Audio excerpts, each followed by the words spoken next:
Hello, it's Rick, and this is day 4, Tuesday of October 4th.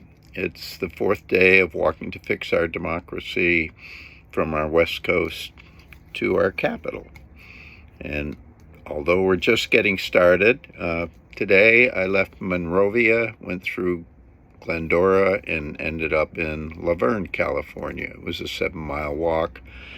And as I walked, I was struck by the large number of homeless people that I'm seeing on the streets.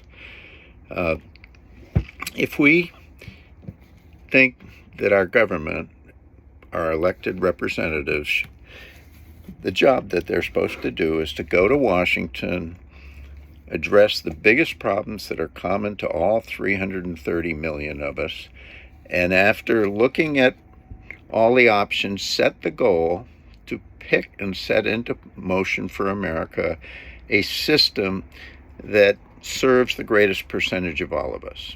With respect to capitalism, which we clearly have adopted, government's job is to balance the advantages of capitalism against its disadvantages. And capitalism is good at driving the economy, but left unbalanced by our state and local, our federal and state governments, it will slowly but surely drive the wealth increasingly to an ever smaller percentage of the richest amongst us in the country. That all comes at the expense of all the rest of the 330 million of us. The other negative side effect of unbalanced capitalism is that it will drive wages as low as they will go as long as people will still show up for work. The problem is that nowadays we have left our capitalism so unbalanced for so long that you can have roughly 40% of all working Americans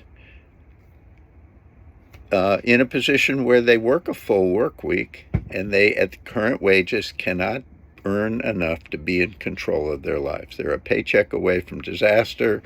We don't have a good, solid health care system for everybody.